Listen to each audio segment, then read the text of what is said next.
Today I'm going to speak about innovation. I chose this topic and I took it from a corporation perspective. Just a quick questions. Who is in a startup? Who works in a startup? Is there anyone from startups? Okay, here you are. And who works in large corporation? Okay. So what I was interested, I'm involved a lot in the startup community. And I was interested to see how can corporations be innovative? How can we learn from startups, from a corporation perspective, from a strategy perspective? So I did this, this is basically the summary of my final paper. It's a combination of interviews, of readings, and case study reviews. So corporation, most of the time corporations are perceived as bureaucratic, annoying. They move way slower than startup. So this is where I wanted to really figure out what's going on and how can we make these corporations a little bit more appealing. So I started by what is innovation? That's a very basic question. I would like someone to volunteer and give me a definition of what is innovation. Can someone please just answer this question? It's a pretty easy question. What is innovation? Thinking outside the box. Thinking outside the box. Bring something new. Is there anyone else that wants to do things differently? Pardon? Faire mieux aujourd'hui ce qu'on a fait hier. So I came up with this. This is a simple formula. Innovation equal ID multiplied by execution. It's as simple as this, which means it's a multiplication. So you need an idea, and if you execute the idea, it will become an innovation. Everyone has, we often run into people say like, I have a great idea. Well, that's great, but if it's not executed, it's worthless. And we see a lot of corporations, or not only corporation, any big companies that execute very well, but they don't innovate. It's basically when we find, we see this often in the Japanese culture, like always business improvement. It's perfect, but there's no ideas. It's just always improving things. So, and it's a multiplication, because if one of those two are zeros, it ends up there's no innovation. So this is as simple as this. Innovation is ID multiplied by execution. So innovation is a buzzword. It's ranked. I did some research here, and it's the third most used word on LinkedIn, and there's more than 130,000 searches per month. So just to show like it's becoming a buzzword. So why do we need to innovate?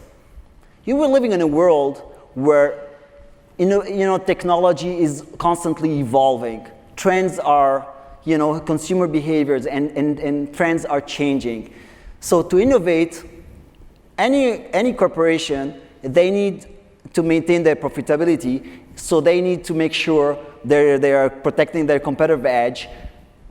They are being the first in fulfilling a need. So they need to innovate. This is the best way. Innovation is one of the best tools to make sure it's difficult to substitute, it's difficult to copy, it's difficult to it's rare, it has value. Innovation has a lot of value to stay ahead of the competitions. So that's why organizations try as much as possible to innovate. Why it's difficult to innovate? It's pretty easy. We can find a lot of things on the internet and a lot of crappy stuff. So that's a good innovation. No, I'm just kidding.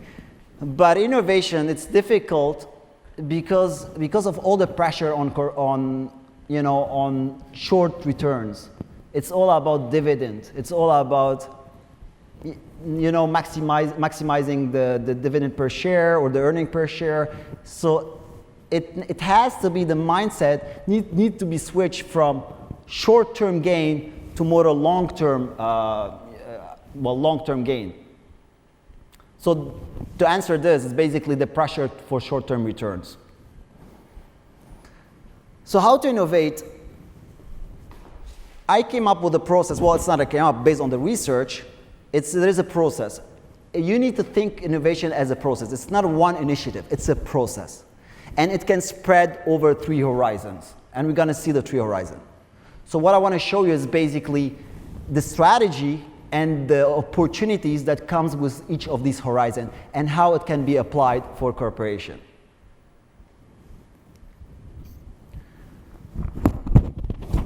Oops. Sorry for that. So the first horizon is the 6 to 12 months. So corporation, if they are working within this time horizon, since we can predict, within 6 to 12 months, we're able, there's no many changes in terms of consumer behavior in technology.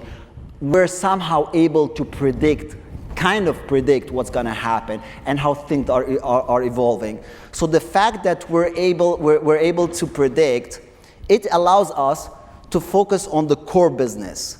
And it allows the opportunity is how can we expand the core business? How can we innovate, but focusing really on what we do best and try to outperform the competition? Well, the strategy is incremental changes. So it's gradual changes. And it could be both ways. It could be from R&D, so it's improving a feature, a technical feature, which is triggered by R&D, or it could be from the marketing perspective and build based on market insights, try to do some incremental change on the product. So these are 2 types of innovation for short term. And I give the example here of another series of cars, another BM series. So it's not a drastic change. It's an incremental change with new features that comes along for the new market, or a market pull approach, which means based on insights. And I give the example of different colors for the iPhone. So there's no innovation in terms of technology, but there's an innovation in terms of, from a marketing perspective, from the market, what the market needs. And the more we move in time, so the horizon 2 is within the 1 and 3 years. So what's happening is the more we go in time, the less we can predict the future. So there is some uncertainties happening.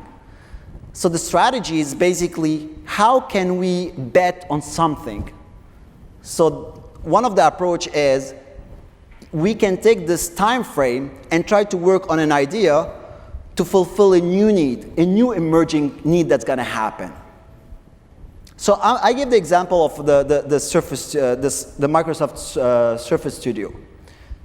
I know if you know this product, I assume you must have seen it somewhere. So the tablet had become a computer, right? So now when we look at this, it is obvious, but we need to think when this idea started way back, right? Because this whole process from designing to the manufacturing process. So they were betting on an idea. And they came up with this product. So it's interesting because it's called a radical change. It's a radical innovation. And where I'm going to go with this is they found that, okay, there's a market, and we're going to tap into the designers that's mostly protected, or they use mostly Apple product, and we're going to tap into this segment. For Microsoft to do this change, it's a huge leap because they don't know this industry. It's basically a Mac industry. But they bet on an idea that the future will become a kind of a Surface and a computer.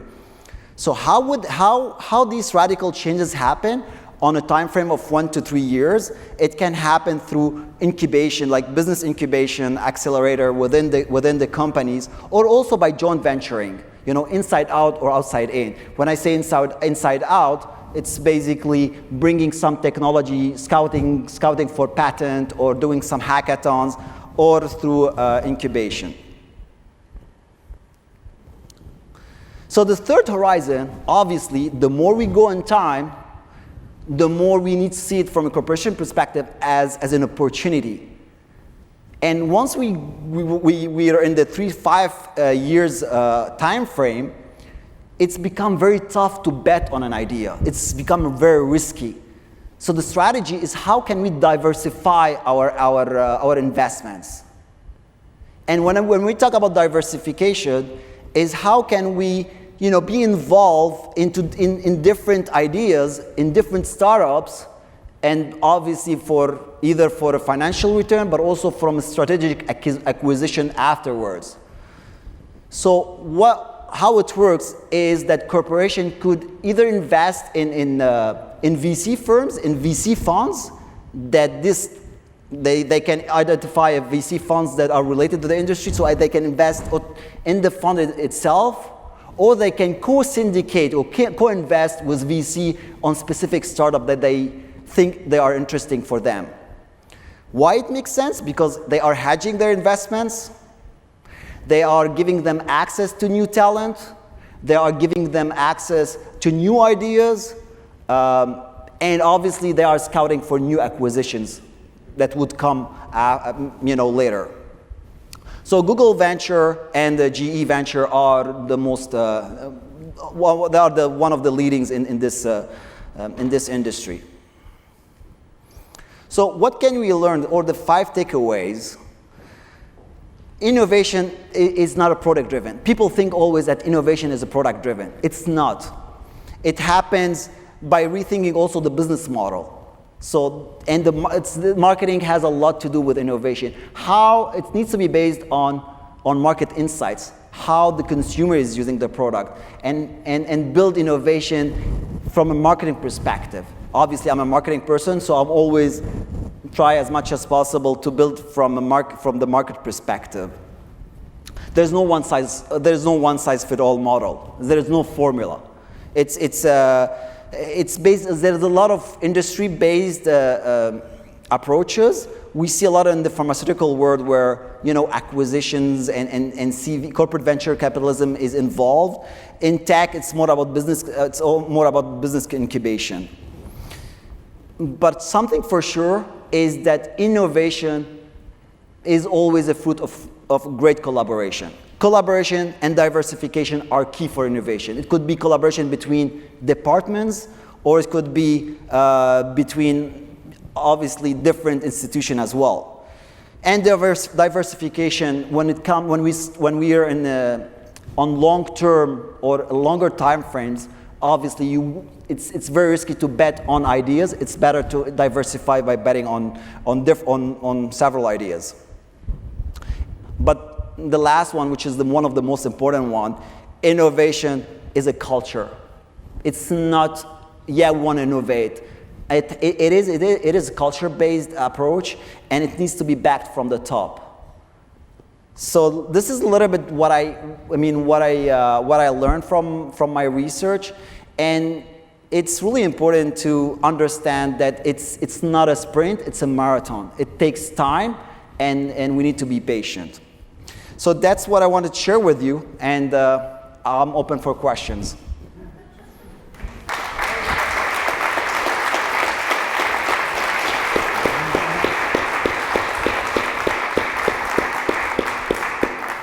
En français ou en anglais? Question? Thank you, Richard, because this is the area that I'm involved in myself with startups and trying to figure out how to make the connection between startups and larger businesses. The message I'm getting here is that the larger companies have to be thinking on a 3 to 5 year cycle or beyond, even if they want to start working with startups. But my impression is that most large companies are just involved with the short-term returns to the shareholder, immediate survival. How do you see getting larger companies to think more towards Horizon 3 instead of just survival in the moment? Well, obviously it's tough because a lot of corporations, they don't understand most of what's corporate venture capitalism is, and with Google Venture or GE Venture, these are the leaders in this industry. So there is a lot of education that we need to basically transmit to these corporations, but it's definitely not knowing like how things works. And because we don't know how things works, we try to avoid it and we try not to get into this. But I think the tech are the leaders now, or not only the tech, but I mean some innovative companies are leading this, and obviously it's just a matter of time that we start learning more about how to do these things.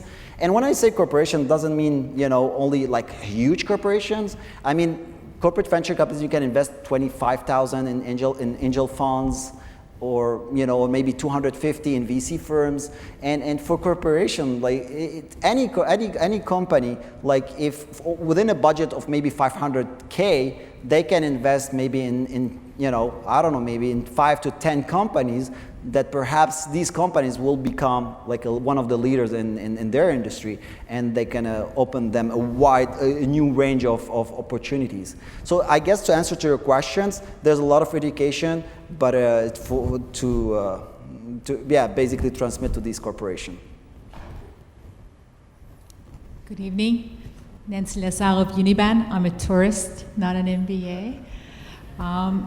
Any advice on how to implement an innovation culture in a medium-sized company, which grew from a smaller company where everybody had an input, where you had direct, where you've grown and grown? Well, I mean, obviously there's people like will be better and more in HR, but culture, it needs to be, it's part of the DNA. So if a company, they want to become innovative, but they are not, I mean, they need to change drastically things, but they need to figure out what makes them not innovative in the first place and try to resolve it. So is it because of the organization itself, how it works? Is it in silo? There's not much of communication and collaboration happening. Are they like, they don't want to take risk. They are not open for new ideas. So these all things that hurdle or that are obstacle for innovation. So how a company can become innovative, I mean, we need to figure out the problem first, and then we can try to resolve it, find the ways to make it innovation. Is it an acquisition? I don't know, but even if they acquire an innovative company, if they are not innovative themselves, if they are not open, it will be a dead end. So, I mean, to answer your question, how a company can become innovative, we need to find the source of the problem first, what makes them not innovative, and then based on this, try to find the solutions.